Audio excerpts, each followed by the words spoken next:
En este primer capítulo vamos a plantear una serie de principios básicos, es como el marco conceptual, y hablaremos un poco de la conexión entre el cerebro y el resto del cuerpo y por qué de este tema y cuál es el planteamiento inicial. Y para ello vamos a comenzar estableciendo unas reflexiones iniciales, podríamos denominar, como por ejemplo, todos los seres humanos queremos ser felices, es un principio universal. Si no somos felices es porque nos equivocamos en el camino o porque hacemos cosas que nos llevan a otro lugar, no nos llevan a la felicidad, ¿no? Pero en principio los seres humanos queremos ser felices. Y algo debemos estar haciendo mal cuando con esa intención de querer ser felices, que como digo una intención universal, no siempre se consigue. Entonces hay algo erróneo que debemos de entender y de reflexionar. Desde tiempos muy antiguos, de tiempos de Buda, hablaba de que el enemigo más importante para la mente del ser humano y que le impide acceder a la felicidad es la ignorancia. La ignorancia no se refiere al no tener título académico o al no saber libros de memoria, no se refiere a eso. Se refiere a la ignorancia acerca de la esencia de nosotros mismos, de quiénes somos y de qué, cómo es y cómo funciona el universo que nos rodea. Y entonces, frente a esta ignorancia, se plantea un antídoto que es el conocimiento, que es la sabiduría. En este caso, el autoconocimiento, el conocimiento de nosotros mismos, el conocimiento de nuestras relaciones con los demás, el conocimiento de nuestra relación con el mundo. Y quiere decir que si queremos alcanzar la felicidad y el principal obstáculo es la ignorancia, tenemos que cultivar el antídoto de ese obstáculo que es el conocimiento, el autoconocimiento. Y uno de los instrumentos que nos va a ayudar a ese autoconocimiento precisamente es nuestro cerebro, porque necesitamos aprender a utilizar ese instrumento para alcanzar esa meta que nos hemos propuesto. Decía también el Buda que la felicidad y el sufrimiento no son más que estados de la mente, un estado mental. Por lo tanto, si en la mente generamos el sufrimiento, es también en la mente donde podemos generar la felicidad. En este tema y en concreto, digamos en general en todo el taller, lo que vamos a tratar de ver es el cerebro, la interacción que tiene ese cerebro con el resto del cuerpo, con la respiración y cómo está conectado con los diferentes cambios de conciencia en términos de mejorar el autoconocimiento y de alcanzar una vida más armónica y más feliz. Y para ello vamos a comenzar atendiendo, reflexionando, dándonos cuenta de dónde venimos. Es decir, hoy día estamos muy automatizados, muy informatizados, hay muchos robots que hacen las cosas por nosotros, hay un alto nivel tecnológico, pero biológicamente hemos cambiado en los últimos miles de años, hemos cambiado muy poquito. Entonces, ¿de dónde venimos? Los seres humanos somos frutos de la evolución. La evolución no se acaba con nosotros, seguimos evolucionando, pero ya sabéis que los tiempos evolutivos son tiempos muy largos, se miran en miles de años o en centenas de miles de años. Entonces, nuestro mundo, nuestra sociedad ha avanzado a una velocidad muy grande, mientras que nuestra biología no avanza a esa misma velocidad. Somos organismos biológicos en evolución, pero nos encontramos con una limitación ante el aceleramiento de los tiempos, ante el aceleramiento de la velocidad de los cambios que se van produciendo. La finalidad de ese ser vivo, de ese ser biológico, era la supervivencia. La supervivencia y la reproducción, evidentemente. La supervivencia del sujeto como individuo y del sujeto y del individuo como especie. Por lo tanto, hay una parte fundamental dentro de nuestra biología que lo que está tratando de primar por encima de todas las cosas es el hecho de sobrevivir. La supervivencia es lo que marca la evolución del ser humano y de muchas líneas filogenéticas de otros seres vivos. Entonces, para alcanzar esas metas evolutivas, nosotros hemos desarrollado distintas estructuras cerebrales. Por ejemplo, nosotros en la antigüedad no podíamos competir con la velocidad de muchos animales, ni podíamos competir con las garras. Nuestros dedos, por muy fuerte que sean, no son las garras de un tigre. Nuestros dientes no son los dientes de un felino. Nuestra velocidad no es la velocidad de una gacela. Es decir, nosotros lo teníamos muy mal para sobrevivir, porque ¿qué podíamos aspirar, a que no nos comieran y poco más, y comiendo frutas de los árboles que nos encontramos o de algún animal que otro hubiera cazado y nos comíamos los restos. Decía, al principio los seres humanos, cuando empezaron a comer proteína, comían gusanos y carroñas de otros animales, ¿no?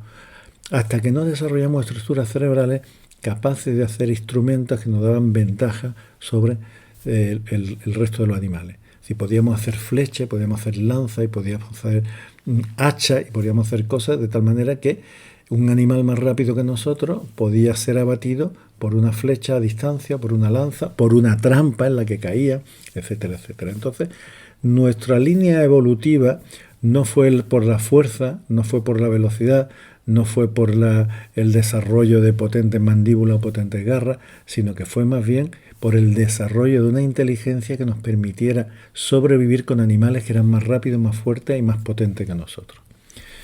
Esas estructuras cerebrales que desarrollamos, básicamente, como he dicho antes, su finalidad es mantener vivo al sujeto, la finalidad también reproductora, y tener un estado de alerta que nos permitiera estar muy rápidamente y de una manera muy eficaz atento a los peligros.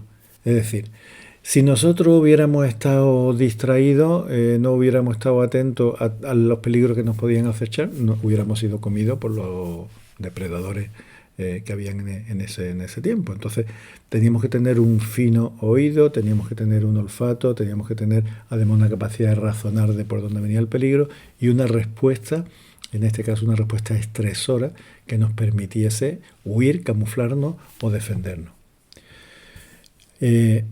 Así es como hemos ido sobreviviendo a lo largo de los miles de años hasta que hemos ido perfeccionando a nivel tecnológico pues una serie de instrumentos y una serie de artilugios que nos han dado una ventaja sobre el resto de las especies. Entonces, como he dicho antes, la finalidad de todo este movimiento biológico es la supervivencia y la felicidad es algo como secundario, es decir, podemos alcanzar la felicidad cuando trascendemos y completamos nuestro diseño biológico, porque nuestro diseño biológico no es sobre la felicidad, no está hecho para ser felices, está hecho para sobrevivir. Entonces, para poder trascender ese diseño biológico, primero lo que tenemos es que conocerlo. Y como decía antes, ser felices no es una meta evolutiva, sino es una meta de desarrollo.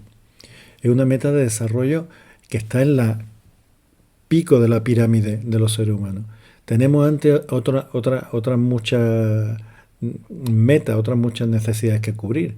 Del que no nos coman, es decir, de defendernos de los peligros, alimentarnos, tener un cobijo. Y cuando vamos cubriendo esa serie de metas biológicas, podemos entonces empezar a pensar, podemos empezar a trazarnos una meta de orden superior, en este caso, de ser felices. Decía un aforismo latino, primum vivere secundum philosophare, es decir, primero ocúpate de vivir y después le das vuelta al coco y piensa lo que te dé la gana, pero primero búscate la vida, ¿no? Y entonces es como si ahora estuviéramos en una segunda evolución, podríamos plantearlo como un segundo salto evolutivo. El primero era pues del Australopithecus, el Pithecanthropus, todo eso, el Homo antecessor, toda la línea, los neandertales, hasta el Homo sapiens sapiens. Y ese Homo sapiens sapiens que ha logrado sobrevivir y de alguna manera lograr primacía sobre el resto de las especies, ahora estamos en ese tránsito evolutivo hacia el ser verdaderamente humano. Seguimos siendo Homo sapiens, tenemos que atender a la biología del Homo sapiens, pero estamos en el punto de trascender hacia una meta de índole superior. Bien, el entender qué es el ser humano, cómo estamos constituidos, es fundamental en este ámbito. Todavía hoy existe un enfoque del ser humano como un enfoque de ser humano fragmentado, es decir, un cuerpo compuesto por piezas, como si fuera un mecano, un compuesto por parte al que yo llamo el modelo Frankenstein.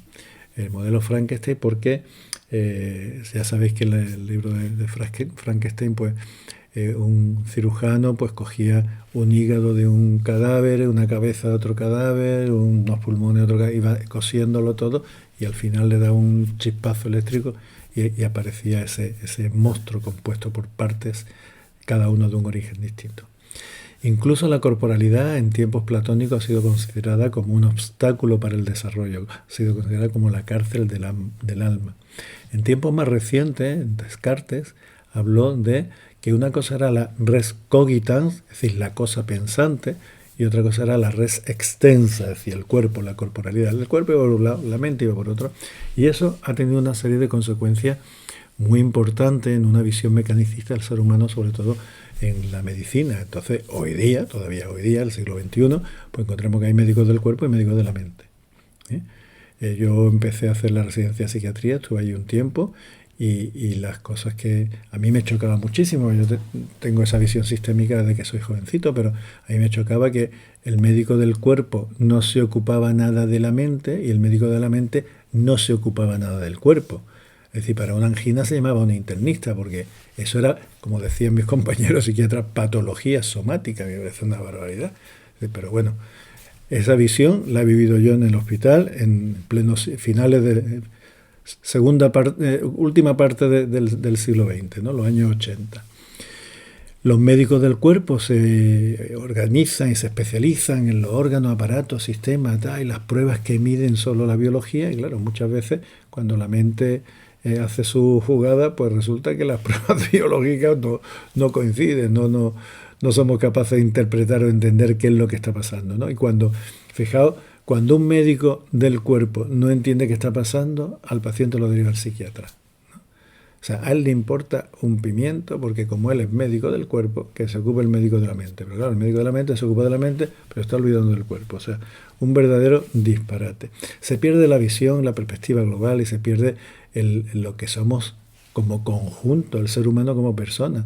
Y entonces, la medicina todavía hoy día, cada vez menos, y tengo la confianza de que eso vaya cambiando, pues sigue ese modelo Frankenstein.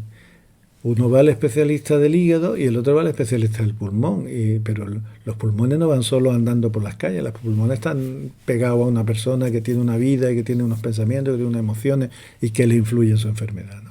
Perdemos esa perspectiva de globalidad del ser humano. Entonces, como he dicho antes, que la ciencia se ocupa de aspectos medibles y hay una serie de aspectos sutiles que no son tan medibles, al menos con muchos de los instrumentos que tenemos hoy día o muchos de los instrumentos que utiliza la medicina convencional. Por ejemplo, hoy día, pues todavía, aunque digo cada vez menos, va habiendo un cambio de tendencia. Yo que soy ya muy mayor y llevo muchos años, con más de 40 años en el ámbito de la medicina, pues he visto ese pequeño cambio, ¿no? Todavía nos queda mucho por recorrer, pero en el ámbito de la ciencia, de la medicina, pues la felicidad no es algo científico. O sea, científico que si tiene el colesterol alto te lo baje, si tiene la tensión alta te la regule, y que si tiene un tumor te lo operen o te lo radien o te den quimio. Eso es lo científico. Pero la felicidad, eso es para los curas, las monjas, los filósofos, los meditadores, eso no es de la medicina, ¿no? La medicina es que estén sanos, pero ¿qué tipo de salud? ¿En qué tipo de persona? ¿Qué es la salud en el ser humano? Entonces, cuando entendemos, he puesto planteamiento actual, se me ha venido arriba el optimismo y he puesto planteamiento actual. Yo diría que es el planteamiento ideal, ¿no? Habría que poner más propiamente, pero bueno, dejémoslo así con ese matiz optimista de planteamiento actual. Entonces, el planteamiento actual, el planteamiento que considero más congruente es: el ser humano no es una suma de partes, el ser humano no es un Frankenstein, el ser humano es un ser completo con distintas manifestaciones psíquicas, manifestaciones de tipo corporal, de tipo emocional, de tipo volitivo, y es un sistema. Y los sistemas tienen una serie de características muy peculiares, es que los sistemas, cada una de las partes del sistema influye y es influida por las demás partes. Entonces hay una superación de esa dualidad cuerpo-mente de la que hablaba Descartes. Ya no podemos hablar de médicos del cuerpo y médicos de la mente. Es decir, no es que estoy diciendo que no debe de haber psiquiatra o que no debe de haber internista, no estoy diciendo eso. Estoy diciendo que el internista debe de considerar el aspecto mental, y que el psiquiatra debe considerar el aspecto corporal. Y tener una formación un poquito mayor en esos aspectos de la que se tiene, porque uno se mete en la especialidad y conoce su parte y el resto es que le importa un pimiento, lo puedo decir porque lo he vivido, así que importa un pimiento. Tú vas a un otorrino, un especialista en oftalmología, lo que sea, y que me perdonen los compañeros si algunos se ofenden, y te dice, mío no es, vaya usted a otro lado. O sea, pero le importa un pimiento, decir, no, no es del ojo, no es de la garganta o no es del pulmón, no, pero ¿qué le está pasando a este sujeto? Esa pregunta queda fuera del ámbito todavía, ¿no? Entonces, entender la corporalidad como un proceso vital, como un proceso existencial, como algo en el que la salud forma parte de la existencia del ser humano. Nosotros como seres humanos, aparte de querer sobrevivir y aparte de la reproducción y mantenimiento de la especie y aparte de querer estar sano implica también una salud no solamente biológica, sino una salud también psicológica, una salud también espiritual, un aspecto trascendente de la vivencia del ser humano. Entonces, en este planteamiento actual se introduce un parámetro importante que es el concepto de energía. Un concepto que parece muy novedoso, pero bueno, la medicina china hace 5.000 años que está hablando de los canales, de los puntos y del flujo de la energía y del flujo del chi, es decir, novedoso para nosotros en Occidente, pero es algo como muy antiguo. Entonces, hay interrelaciones con el entorno que pueden modificar ese movimiento de la energía. Por ejemplo, los cambios estacionales, por ejemplo, las temperaturas, por ejemplo, los cambios de presión atmosférica, etcétera, etcétera. Hoy día también se preconiza que aquello de que la ciencia va por un lado y la espiritualidad va por el otro, pues no es tan así. En ese sentido es como si hubiéramos conectado más Oriente-Occidente. Oriente ha sido como más espiritual, Occidente como más científico.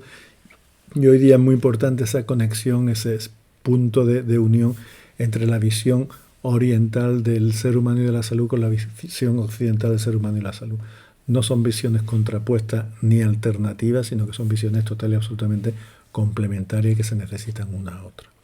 Entonces, cuando estamos hablando en este contexto, en el contexto sofrodinámico, de qué es el ser humano, cuando hablemos del cerebro para mejorar nuestra vida, ese cerebro no es un órgano aislado, sino que está en un ser y formando parte de un sistema mucho más global. Entonces, el ser humano tiene una dimensión biológica, física, medible, corporal, tiene una dimensión psicológica, que algunos test pueden medir algunas cosas, otros no los miden ni por asomo, tiene una dimensión energética y tiene una bisagra que conecta todas las dimensiones, que es la respiración. Bisagra fundamental. Entonces, ¿qué es un ser humano? Un ser humano es un ser de tipo sistémico que tiene una interacción constante con sí misma, con las distintas partes del sistema. Hoy día sabemos que la microbiota y el cerebro hablan y que el corazón y el intestino y el corazón y el cerebro también tienen un diálogo. Es decir, estamos en continua interrelación con nosotros mismos y en continua interrelación con el entorno. Entonces somos seres complejos de tipo sistémico. Cuando enfermamos y sanamos lo hacemos globalmente. Cuando tratamos de enfocar o plantear una vía de curación para un ser humano enfermo, tenemos que considerar ese pensamiento sistémico y esa complejidad que tiene el ser humano. No es tan sencillo simplemente como dar una pastilla, ojalá fuera así. A veces con la pastilla lo que hacemos es aliviar porque no se puede hacer otra cosa, pero el planteamiento es mucho más global y mucho más complejo. Significa el que concibamos al ser humano como un sistema que el todo, el ser humano, es mucho más que la suma de las partes. Es decir, un ser humano no es hígado más pulmones más corazón más riñón igual a ser humano. No, eso sería la visión Frankenstein, la visión mecánica. El todo, el ser humano, es mucho más que la suma que tengamos de cada una de las partes. Otra implicación sistémica es lo que he comentado antes. En un sistema, las partes influyen en el todo y el todo influye en las partes. Y otra característica fundamental de los seres humanos, de los sistemas, en los seres humanos somos seres que tenemos mecanismos de autorregulación. Por ejemplo, mantenemos una temperatura más o menos constante, aunque en el medio externo haya variaciones más fuertes. Mantenemos niveles de azúcar más o menos constantes. Tenemos siempre una banda superior e inferior de la normalidad y mantenemos esos niveles estemos comiendo o pasen una hora sin comer. Es decir, hay mecanismos de regulación. Una definición que yo he dado en muchos cursos sobre el ser humano es que es un organismo, es un sistema de regulación biocibernética de tipo negantrópico. Claro, cuando decía yo esto, pues tenía que pasar un rato para explicarlo, ¿no? Básicamente con lo que yo he dicho casi que se puede entender. Es decir, somos un sistema, no somos un mecano, no somos una suma de partes, somos un sistema con mecanismos de autorregulación. Esas autorregulación son de tipo biocibernético, es decir, existen mecanismos de feedback y de contrarregulación, y son de tipo negantrópico. ¿Qué significa negantrópico? Pues que negantropía es lo que hay, digamos, el tipo de proceso energético que mantiene el orden. La entropía tendería al desorden y la negantropía tendería al orden. Y nosotros tendemos a una negantropía, tendemos a un orden, porque si no el azúcar iría por un lado, la tensión iría por otro. ¿Tal? Entonces, somos seres sistémicos con un mecanismo biocibernético de autorregulación negantrópica. Ese sería el ser humano. Bien, ¿cuáles son los mecanismos de regulación? Eso que he dicho de autorregulación negantrópica y tal. Bueno, simplifiquémoslo un poquito. ¿Cuáles son los mecanismos de regulación? Pues primero, el sistema nervioso. El sistema nervioso, que es lo que vamos a trabajar más en este taller. Y el sistema nervioso, ¿qué es lo que lleva? Pues lleva información bioeléctrica. Tenemos también otro mecanismo de regulación que es el sistema endocrino. El sistema endocrino, ¿cómo se comunica? Pues a través de moléculas químicas. Tiene una información bioquímica. Tenemos también el sistema inmunitario, en el que existe una función fundamental que es la memoria, el recordar qué es nuestro, qué no es nuestro, qué nos viene bien o qué viene de fuera y hay que defenderse. Y tenemos también un mecanismo de regulación que es el estilo de vida. El estilo de vida que cada uno de nosotros llevemos, que es lo que se considera la epigenética. Bien, fijaos ahí, resumido un poco lo que he hablado, sistemas de autorregulación del ser humano, el estilo de vida, el sistema nervioso, el sistema endocrino y el sistema inmunitario. Esto es un pequeño resumen que sería bastante más complejo, ahí tendríamos que meter la microbiota, tal, un montón de cosas, pero para entendernos, como primera aproximación, vamos más que sobrado. Bien, entonces, si somos un ser sistémico, la mente no va por un lado y el cuerpo va por otro, sino que hay una relación entre el cuerpo y la mente, entre la mente y el cuerpo. La visión clásica era la psicosomática clásica, la visión de mediados del siglo XX, en el que todo iba de la mente al cuerpo, es decir, un conflicto, una tensión emocional en nuestra mente producía una somatización en el cuerpo, producía una enfermedad en el cuerpo, y eso así era. De la mente era lo de arriba, el cuerpo lo de abajo, y de la mente al cuerpo. Todavía ese tipo de visiones, disfrazados como unos disfraces más modernos, pero se dan en algunas tendencias que hoy día, que toda enfermedad es un conflicto emocional. Bueno, vamos a ver, que la emoción y el cuerpo están conectados, lo llevo diciendo desde hace un rato y llevo toda mi vida estudiando acerca de eso. Eso no me cabe la menor duda. El hecho de que toda la enfermedad provenga de una emoción, ahí hay muchos argumentos en contra y muchas cosas que discutir, porque eso lo que nos habla es de la visión clásica, que de la mente al cuerpo. No, de la mente al cuerpo y del cuerpo a la mente también. Las tensiones mentales se corporalizan en la visión clásica, en la visión antigua, en la visión de mediados del siglo XX. Hoy día ese mecanismo no significa que no exista, que existe, pero lo que hoy día sabemos es que hay un bucle, que hay información de la mente que influye en el cuerpo, pero sabemos que hay información del cuerpo que influye en la mente, y eso es lo que algunos no entienden. De la mente al cuerpo, del cuerpo a la mente, de la mente al cuerpo, del cuerpo a la mente. Hay un bucle continuo de información. La vía top-down sería la vía de la mente al cuerpo, lo que sería la psicosomática clásica, y la vía bottom-up sería la vía del cuerpo a la mente, que digamos es mucho más actual. Insisto, aquí no hay un pulso entre si una es mejor o la otra es peor o cuál es la verdadera.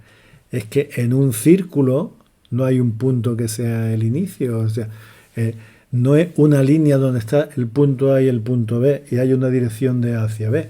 Es que es una cosa cíclica. Estamos funcionando a modo de red, no a modo de línea. Este es un esquema de los mecanismos de somatización. Un estímulo a nivel de la corteza, pues no sé, una llamada, una conversación, lo que sea, llega a la corteza cerebral y llega también al cerebro emocional. La corteza cerebral actúa conectando con el sistema nervioso vegetativo, que a través de la médula adrenal produce una fabricación de catecolamina en las cápsulas suprarrenales. El sistema nervioso vegetativo y el cerebro emocional, los dos influyen en una estructura cerebral importante donde forma parte del circuito límbico, que es el hipotálamo. El hipotálamo actúa sobre la hipófisis, que ya es una zona endocrina. La hipófisis tiene una zona adenohipófisis y neurohipófisis, tiene una hipófisis endocrina y una hipófisis secretora. Y una de las secreciones que fabrica es la ACTH, la hormona adrenocorticotropa, que va a estimular no la médula suprarrenal, sino la corteza adrenal. Y esa corteza adrenal va a generar cortisol, va a generar corticoides. Es decir, un estímulo, esto sería la vía de somatización, va a generar corticoides y va a generar catecolamina, es decir, adrenalina, noradrenalina y cortisol. ¿Y qué sucede con eso? Pues que tanto el sistema nervioso vegetativo por vía simpática y parasimpática, como la médula y la corteza adrenal, por vía de las catecolaminas y los corticoides, influyen en todos los órganos. Es decir, un estímulo que puede ser una conversación, una llamada, un peligro, un pensamiento, al final está impactando en el cuerpo. Pero claro, este circuito está incompleto si no ponemos que de todos los órganos esa información vuelve al estímulo. Y puede ser que module el estímulo y lo neutralice, o puede ser que lo incremente, con lo cual el círculo se perpetúa, se aumenta y aparece un circuito de estrés que ya es problemático. Pero como vemos ese esquema, hay en un estímulo de la mente al cuerpo, pero desde el cuerpo cualquier cambio a nivel corporal manda una información también hacia la mente. ¿De acuerdo? Esa sería la visión de los mecanismos psicosomáticos y somatopsíquicos, es decir, de la mente al cuerpo, del cuerpo a la mente. Bien, hoy día es muy importante que entender el puente de unión entre ciencia y espiritualidad, entre Oriente y Occidente, entre esa visión científica que actualmente cada vez se parece más al enfoque oriental. Es muy importante entender que la mente se hace carne, la mente se corporaliza, la mente no es una entelequia que va por ahí en los espacios siderales, la mente está corporalizada. Mi cuerpo también es mente, es biología, pero al mismo tiempo es mente. Cuando cuerpo y mente se desligan cuando estamos muertos. En el momento de la muerte lo que queda ahí es un cuerpo cadáver, es un cuerpo anatómico, pero no es un cuerpo vivo. El cuerpo vivo requiere de la energía y requiere de la presencia de esa mente. ¿Y cuáles son los lenguajes de ese diálogo entre el cuerpo y la mente, ¿no? Pues el lenguaje es muy sencillo, o sea, son estímulos eléctricos a través de los nervios, estímulos químicos a través de distintas sustancias, hormonas, neurotransmisores, etcétera, etcétera, y campos de tipo electromagnético. El corazón genera un campo, el cerebro genera un campo. Los seres humanos hoy día se sabe que nuestros campos electromagnéticos interfieren corazón a corazón, cerebro a cerebro, que resincronizamos esos tipos de campos muchas veces. Y que cuando dos personas se encuentran y se caen bien, empiezan a vibrar en una frecuencia similar. Bien, con esto, digamos, acabamos la introducción a este primer... Ha sido un sentar las bases, dibujar el terreno de juego para meternos en más profundidades posteriormente. Y aquí os dejo para que trabajéis sobre este tema y lo próximo que va a venir, con unos ejercicios que anotéis en vuestro cuaderno. No es un examen, no tenéis que ni hacerlo muy rápido, ni tiene un tiempo. Madurarlo, digerirlo y ir poniendo la respuesta que os salga, incluso después matizándola con reflexiones futuras. La primera pregunta es: ¿te percibes de forma sistémica o de forma fragmentada? Ojo, ¿cómo te percibes tú? No cómo piensas, cómo imaginas, que has leído, que has estudiado, que te ha hecho el tema. ¿Cómo te percibes tú? Segundo, ¿cómo crees que influye tu cerebro en tu salud y en tu felicidad? Y la tercera, ¿de qué forma, a partir de tu cerebro, podrías mejorar tu salud y tu vida? Eso sería como, antes de empezar el tema, ¿cómo crees tú que podríamos mejorar la vida utilizando nuestro cerebro un poquito mejor? Ahí os dejo las preguntas, ¿vale? Nos vemos en el siguiente módulo cuando hayáis digerido este inicial. Hasta luego.